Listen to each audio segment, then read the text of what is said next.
The following is a special presentation of Tony Kurre Radio. Hey, welcome back to the Keefer and Kurre Show here. He's on the left, I'm on the right on our YouTube channel. Of course, wherever you listen to the TKR app, you can listen to the show at least 5 days a week.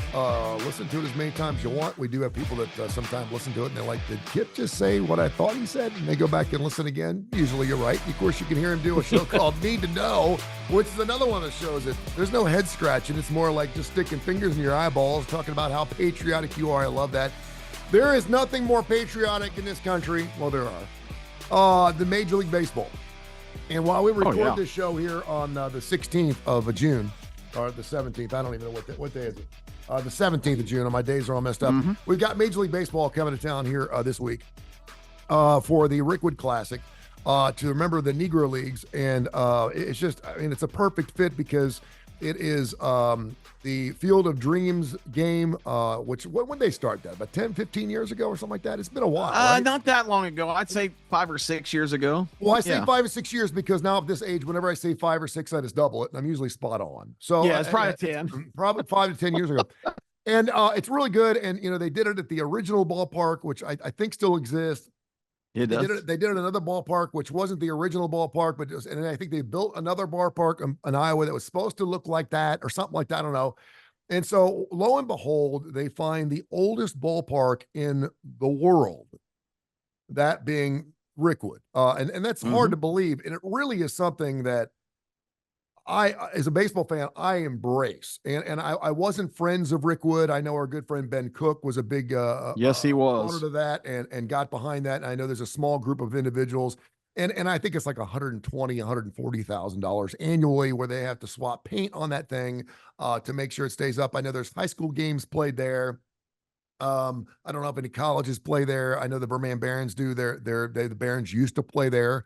But then, of course, they do their Barons Classic out there. They do one game, and they'll be doing that, I guess, on Tuesday or Wednesday this week. And then, of course, the Major League Classic. And they've had to come in, and I don't know, what is it, like $16 million, something like they spent on Rickwood? Yes. Make sure, because it not only had to look the part, but it had to be safe. I mean, from a liability standpoint, that ballpark is I'm not going to say it was in shambles. You could certainly play ball there. But there's new rules and regulations about the base sizes, about the size of the nets that need to go down the first and third base sides. You're obviously talking about an extremely small ballpark, so the ball is going to jump off the bat. It's going to come in the crowd really fast. Oh, and you're right on top of the action there. Yeah. I mean, you're right there. No, you're eating baseballs, man. You did a show. You did a show about this. And we may have done it together, but I believe I want to say you did it independently of the Keefer and Kurre Show. And you were talking about special was, and so I'm hearing all about this information, and I'm driving through downtown, and I'm seeing Birmingham welcomes Major League Baseball, you know, on the side of the BJCC, the side of the Civic Center, which I think is fantastic. And I'm thinking to myself, coming from a guy that lived in Cincinnati, Ohio, who had a professional football and a professional baseball team. We had a professional hockey team for a while, home of Oscar Robinson, and then I moved to Louisville, and it was all college sports. And I missed the pro game. I missed a lot. The woman I married was from St. Louis, so I went and saw a lot of Rams games. Of course, they lost the Rams, but they got the Blues up there, and they've got some other things in St. Louis. So I've seen a lot of professional games. And I was asking my son the other day, if Birmingham, first of all, would you want Birmingham to go after a professional team? That's question number one for Kip Keefer.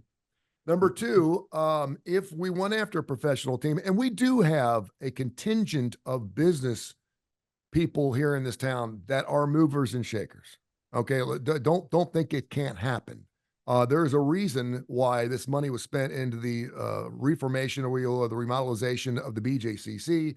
There's money being poured into this new amphitheater that's going to be open up next year. There's being money that was poured into the building of the brand new ballpark, which, by the way, is 10 to 12 years old. All of a sudden, all this influx of money, the uptown area, they've done a fantastic job. I never thought we'd see a downtown area like Birmingham. If you haven't been down there in 10, 12 years, drive around down there. It's unbelievable. Oh, it's crazy. We used to pitch a fit about Bama playing, you know, off of the Graymont. And oh my gosh, there's going to be a shooting. There's one damn shooting. I went to the mall a couple nights ago and I could have walked naked through the joint and no one would have said a word to me. The mall is safe. It's fine. Hoover's safe. It's good. There was a shooting there 40 years ago. People still bring that up. Get over it. It's okay. But I do wonder, first of all, could we bring a franchise in? I think if we put everything in to getting a franchise, that is assuming that the NBA, Major League Baseball, or the NFL, or NHL decided, hey, listen, we want to expand. That certainly has to be part of that. And second of all, what would be the best franchise, or what would be the best sport for Birmingham to be involved in? Gosh, that's an interesting question, because ever since I've been involved in Birmingham, and this is my second stint, I left for a couple of years. I came in the early 90s. I was kind of appalled to get here and kind of see that there was such indifference about professional sports.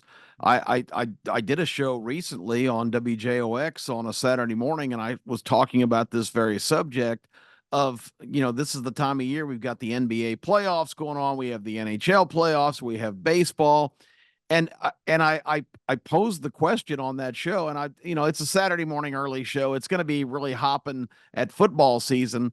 Right this time of year, I'm the first to admit it's a lot of Kip Keefer pontification, not so much caller interaction at this stage. And I challenge anybody to call me and say, is there anybody in Birmingham that's interested in Major League Baseball? Is there anybody who wants to weigh in on the NBA playoffs or the NHL? Didn't get a single phone call. And again, that's not really a true measure, but I still think it kind of it supports my position that at the end of the day, you really don't have a lot of interest here. And I completely rejected this statement when I first came in the early 90s. I would say, well, Birmingham's there's surrounding markets here that are not that much more prominent than Birmingham in the Southeast that have major league sports. Why are we not in the game? And people say, well, we got Alabama and Auburn. They're so dominant here, Tony. It's amazing that I don't think that there's really anybody pushing for major league sports, and it's kind of unfortunate because you look at Jacksonville, they get an NFL team. It's not a much better market than this one. We talked about Rickwood Field. I was struck the first time I went to Rickwood Field. They had it set up like it was in the late 1940s, and the out of town scoreboard was still there, and it had teams in the Southern League that were playing that night, or on the night where it was recreated, and it was Atlanta and New Orleans and Charlotte and Nashville. All these cities were in, so they were the counterparts of Birmingham at that time. All of them have gone on to have major league sports. Atlanta, of course, a ton of major league sports. Nashville, New Orleans, all those, Charlotte. But Birmingham has never stepped forward, and it's kind of amazing to me that there really isn't much interest. And I'll finish this little diatribe by saying yesterday, the Birmingham Stallions of the United Football League won their third consecutive championship. They shut out San Antonio yesterday, 25-0 to win the UFL. This is the first year that the XFL and the USFL have teamed up in one league. The Stallions have been like the Green Bay Packers of the 60s, and I don't see very much interest in this market about it. Yeah, I would agree with you. It's amazing. It doesn't matter what league it is. The Birmingham Stallions are going to win it. They won, of course, the first. It's unbelievable. They're so dominant. It's unbelievable. And really surprised by, I imagine the look and disbelief on my face when first of all I heard that Agent McCarron was in the league, that Wade Phillips was the San Antonio coach. I thought Wade Phillips passed away 10 years ago. I didn't even know. Seriously, I didn't know Wade Phillips was still alive. And I was like, wow, is that Wade Phillips? Kudos to Skip Holtz and what he's done with his football team. I'm surprised that he's still in that particular league. It is catching on. I think the fact that Rock is a big part of that, and it looks like they've got some financial backing behind that to keep it around. Will it expand beyond the 8 teams or whatever it is now? I don't know. Now, you brought up Auburn, Alabama. There's been this thought process forever, since I got here in 1988 anyway, that because college football was so big here, there wasn't room for a professional sport. Which is crazy. And I'm asking you, is it? Because when you get tickets for $25 or $35 a game, I thought it was crazy. Now I don't know if there's financially. I don't even know if we could secure enough disposable income in order for people to be able to go to Alabama and Auburn football games and see pro games as well. Would you have to be one fan or the other? You brought this up the other day during this next playoff series coming up here in 2024. There's a chance where you're going to be traveling something like 19,000 miles in 4 different cities over the course of 4 different weeks if your team makes it to the national championship game. If I'm an Oregon Duck fan or an Alabama fan, I don't have the money to fly to Pasadena, to go to Bryant-Denny, to go to New Orleans, and then fly back up to Washington, D.C. or New York. I don't have it. And then people are like, well, you need to pick your game. Well, I'm going to want to see the national championship game, right? I mean, you used to be able to go see the bowl game. And the bowl game was the thing that decided everything, period. Then all of a sudden you went and saw the bowl game or the playing game. And then, of course, you won that game. You were kind of like, it was like, oh my gosh, Junior won the first game today. We have to stay and watch the next one. Remember? Yep. You're praying your kids' teams do well, but you're thinking, if they lose, I get to go home and sit on my couch at 3:00 this afternoon. Yes. Damn it, they win out the con. They're winning their play. Another hotel night. They won another one in Sarasota. Here we come. So I lived that exact scenario. Yeah. So I'm wondering to myself, is it true that we have the money? And I only bring that up because we're trying to attract some major sports here. We had some regionals this past time for the NCAA basketball tournament. I think it did pretty well. Drake recently announced that he was coming to town. They just canceled that show. Elton John was supposed to come a couple of years ago. He canceled. Rod Stewart was supposed to come about 4 years ago. He canceled. The reason they canceled because they had no forward selling tickets. Yep. They had no tickets. They couldn't sell it. They could not sell Rod Stewart. They couldn't sell Elton John. We were the only city out of 237 cities that Bruce Springsteen didn't sell out the last time he went on a world tour. Wow. Okay. So that word gets out. We're a huge walk-up town. We're a town where, what are you doing tonight? I don't know. You want to go to the Bruce Springsteen concert? Sure. If you want to go to shows, I'm not saying that Taylor Swift wouldn't sell out here, but there's a reason why she ain't coming, because she doesn't want that black mark. Rod Stewart's like, I get a throat issue if I'm not selling out the BJCC because it makes it look bad. It's amazing how that develops. Yeah, it doesn't look good. So I wonder what the interest level will be. But yet, when you look at the UFL, a lot of people say that we attract loser leagues. We support everything that happens around me here. It's that we don't want to be married to this thing because she's always looking for something bigger and better. She's going to leave us. By the time we have a lot of people come in and watch a particular sport and get behind it and really love it, then it gets pulled out from under our feet. And we're kind of like, okay, here we go again. And hopefully it doesn't happen with the UFL. I will tell you this, being a Birmingham Barons fan, the Birmingham Barons, the year they opened Protective Stadium a couple of years ago, they averaged just slightly more than 400 more people per home game than they did at Legion Field. I want you to think about that for a minute. Well, that's astounding. I'm not going to Legion Field. It's dangerous. It's dirty. It's nasty. There's no parking. The concessions are terrible. There's no hot water. You can't even find a hot dog. There's no mustard. Why would I look at it as like a museum. I've been down there a million times. I was down there when Alabama used to play 3 home games down there. I was down there for the Iron Bowl. It was fantastic. I'm not saying I love it. Would I like to be in a better, cleaner neighborhood like Protective Stadium is? Absolutely. And I've been to Protective about a dozen times, and I love it. I think it's a fantastic stadium. But why in the world, all these people are like, if you build it, they will come. If we build a stadium downtown for the Birmingham Blazers, for the Blazers, and I call them Birmingham Blazers, the UAB Blazers, they'll have 35, 40,000 people down there every home game. It ain't happening. And I don't know who to point the finger at. I do think it takes time to grow things like this. It's something really, really proud of because we have had Garth Brooks show up down there. We had the World Games where it was a sellout. We've had some really neat things going down there. But I always wonder, if in fact we were going after a major league team, I would love it. I'd be the first one to go find a second job just to be able to get the money for a PSL. So I could be part of a major league team. And the thing that keeps coming up to me is the NBA. I don't know if the NBA is looking. I don't know if that's something they want to do just because you don't need as big of an arena. You don't need as much parking. It is a shorter game. And I would just think that, and I've seen exhibition games here. When we have exhibition games here, they sell out. They do really, really well.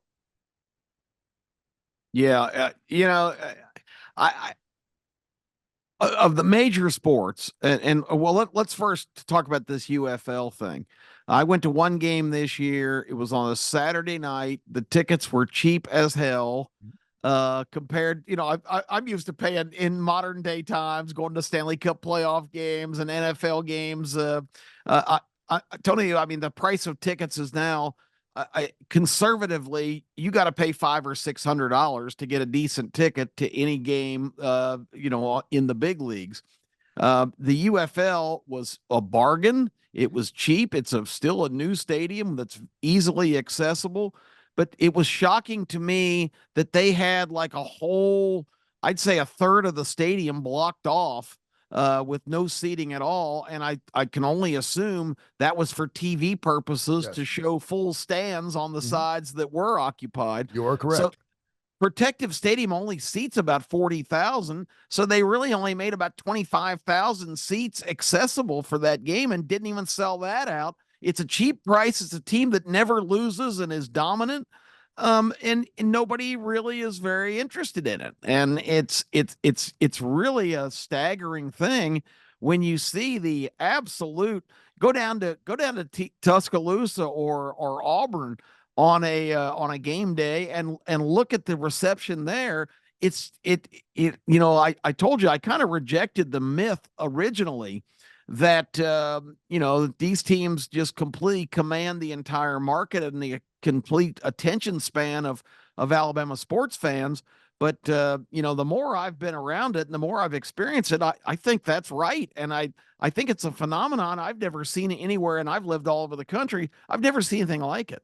Yeah, you got more than 40,000 people outside Bryant-Denny during game than you do with 40,000 inside the game. Yeah, and people stay out at the tailgates and watch the game on TV because they don't have a ticket. They just go down there to hang out. No, and I've been down there, and you're right. I drove all the way to Clemson a couple weeks ago and saw 2 baseball games for $38.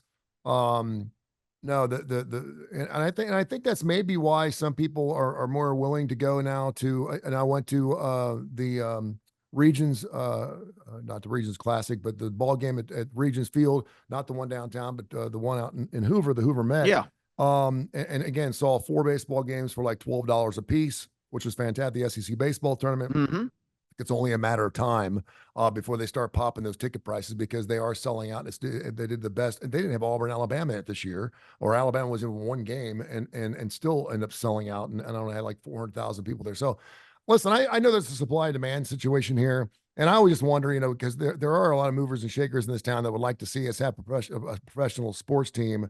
But again, and then there's the people too, Kip, that don't want a professional sports team. They don't. That's a great point. Yeah, they don't think that Birmingham is forward thinking enough or liberal enough to want to deal with. I mean, could you imagine if we finally got a major league team and then we had an owner came in here and said, "Listen, I need a $500 million stadium or I'm moving." Mm-hmm. I mean, could you imagine that happening in Birmingham? That's the way it works. Because we probably say, "See ya, bye." So see how it worked out for St. Louis. But it's funny because, like you said, when I got here in 1988, this was before the '96 Olympics in Atlanta. Atlanta, Birmingham weren't quite neck and neck. Atlanta had a head up, but we were close. We were 52nd, 53rd in the market. I think Atlanta somewhere was in the 30s, something like that. It was relatively at that time, close. yes. And of course, Atlanta gets the Olympics, and they just shot up and went to be a top 10 city. But yeah, I guess it's another question is, do you want a major league team here? Would you want a major league team here? And in order to have a major league team here, because I see Stallions fans, I see these knuckleheads down there without their shirts on that got the giddy up, and I love it. I mean, it's great. They are taking something, and they are followers. They are looking for something to latch onto that they can call their own, and they like the fact that it's not sold out. They don't want people to know this great secret that is the Birmingham Stallions that has lost 1 game in the last 3 years. Wow.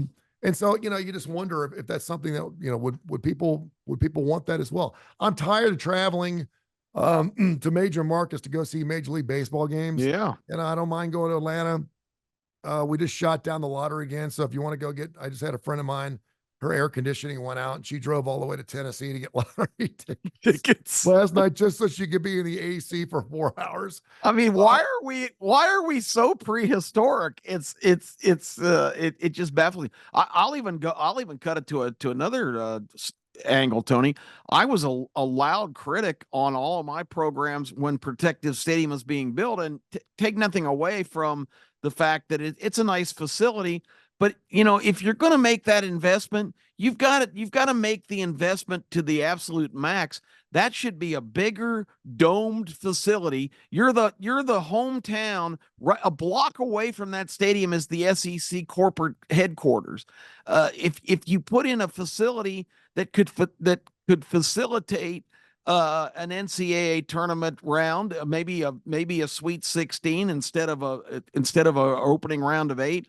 You could facilitate major concerts. You could house major league or an NFL team.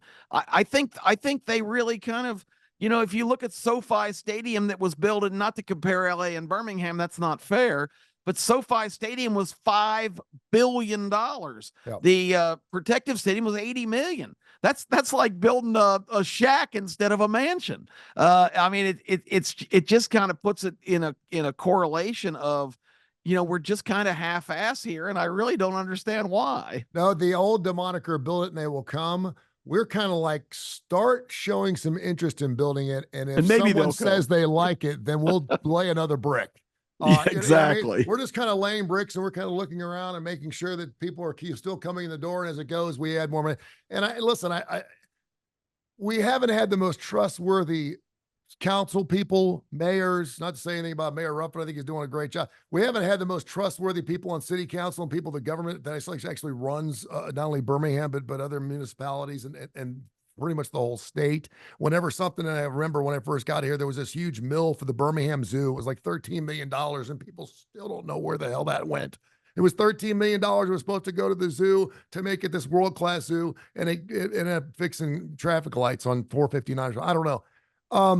So yeah, which would be another reason why you would believe that it would be kosher and beneficial to push for things like this, because there are millions and millions of dollars plus federal money that comes in, obviously built, based on your city size and based on what, you obviously get more seats and you get more PSLs and you get more money for this and you get more money for roads and so I get that.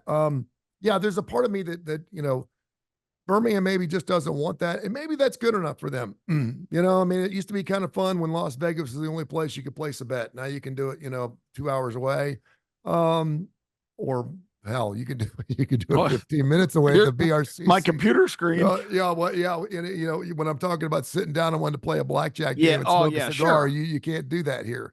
It's unfortunate. But maybe it's a situation where we don't want it.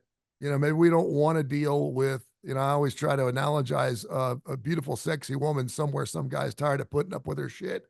Maybe it's a situation where we don't want to bring that kind of notoriety or big ownership into a small town like Birmingham, because we don't want to have to deal with it. We don't have to deal with the looks. We're happy dealing with the girl who had to put some college box. Well, this mentality, Tony, I think you're hitting on exactly the theme.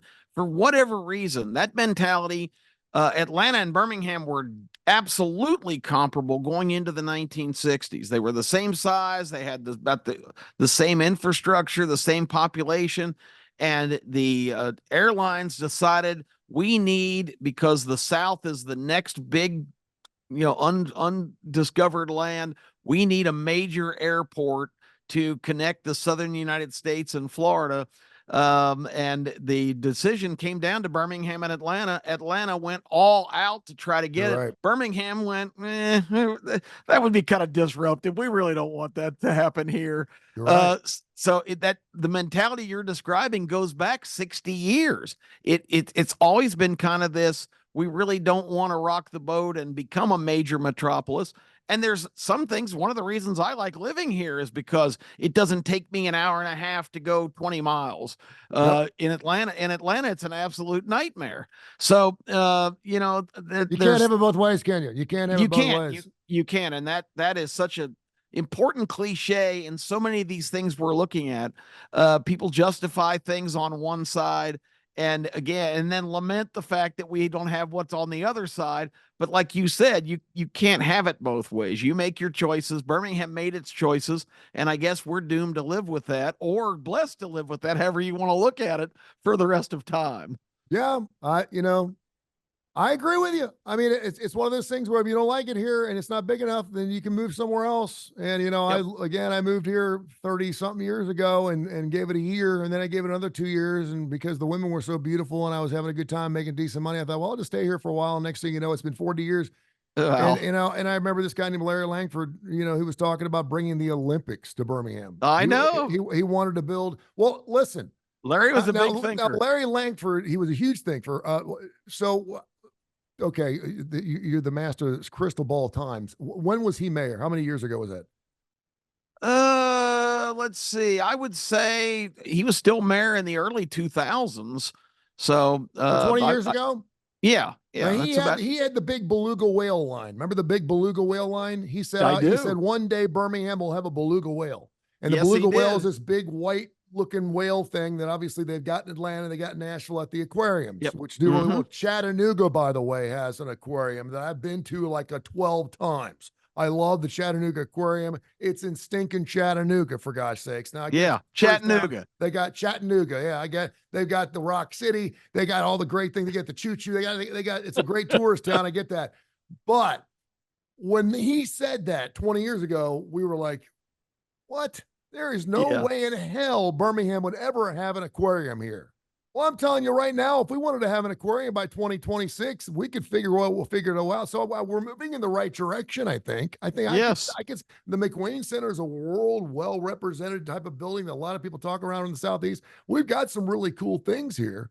And certainly with the building of this amphitheater, much like you were protective, I shot down Regents Field.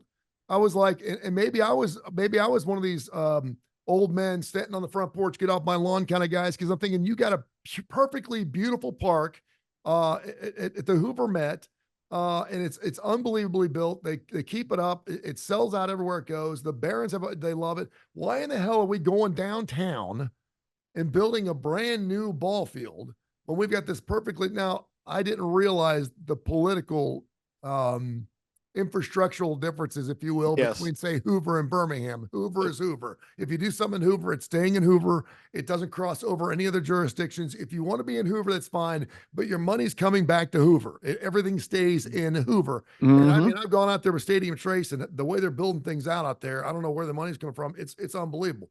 Hoover's becoming bigger than Birmingham, and kudos to them. The Steve McClintons, the world of if we have a chance for professional sports, it's probably going to be Hoover that gets it done. It probably would be. But again, I think we've moved. I never would have thought in a million years that Birmingham would look the way it does now 10 years ago. It's amazing. I can't believe that they built a stadium for UAB, albeit it's not UAB Stadium, it's BJCC's, but the UAB uses it. I cannot believe that we have this downtown park that is beautiful. It used to be where homeless people used to walk. It's beautifully lit now. It's really nice. The uptown area is really, really nice. And they're building this thing on that Caraway land that was just a wasteland. Looked like something Mysteries of the Abandoned. That area of the town is going to be built up with this beautiful. And again, you're thinking to yourself, wait a minute, we got Oak Mountain Amphitheater. It's a beautiful amphitheater. It's in a beautiful part of town. Why are we building another amphitheater? You got to go where the money is, and that's where that wants to be set up. It's going to be interesting to see what evolves in the next few years, because Birmingham metro area is kind of moving south. The Montgomery metro area is kind of moving north. So you've almost got a combination of the entire state that's going to merge on I-65 at some point. A lot of people are living way down in Calera and other places like Prattville outside of Montgomery. So you've got arguably a big enough metro area to facilitate some sports. But I will share with you as we kind of wind this down. Birmingham was in the discussion, and this was kind of hush hush at the time, because when the Raiders were going to move from Oakland, things were breaking down in Las Vegas. They lost a couple of initiatives for taxpayer funding of the new stadium and some other things. So they were actually shopping around, and there was a group of movers and shakers, as you call them, in Alabama that were making strong overtures to move the Oakland Raiders to Birmingham back 10 or 12 years ago. And they were definitely a prominent name in that discussion. And Las Vegas kind of got their act together because they were on the verge of losing the Raiders, which has been a massive, booming economic engine in the city of Las Vegas, and really given them more credibility than they've ever had before. Yeah. I mean, and again, I throw the question out, we've never seen an NBA team come down 3-0. We're not right now. It's 3-1. When you're hearing this, maybe it'll be 3-2, maybe it'll be 3-3. It's never happened. And so and this is for a show for another date. I wanted to throw out, what are some records that have never happened that you think will happen in your lifetime? And one of the questions I've asked my son is, do you think we'll ever have a professional sports team here in Birmingham? Yeah. It does not look good. It's like my doctor says, I've looked at your reports and it does not look good. I will say that for professional sports in Birmingham. Hey, if they come out with a professional pickleball league, I think they already do. That'd be something that we get a hold of. I'm not sure that we want 50,000 people sitting around watching a ping pong table of 4 people get after on a pickleball thing. But so anyway, hey, great stuff, my friend. We'll do it again coming up next week. Make sure you check us out on ABC 3340. You never knew who's going to be stopping by. We always have special guests. We talk a lot of things. We'll be, 9 weeks from college football. 9 weeks. It's getting here fast. Football. It's going to be here super fast. And you can check us out on ABC 3340 from 10:30, 11 o'clock every Saturday morning. It's going to be fantastic. It's going to be fantastic all summer long. So check us out. You never know who's going to stop by, and we'll see us. And Kip, until next week, I will catch up with you, man. Thank you, my friend. Tony, a pleasure as always. Everybody have a fantastic week.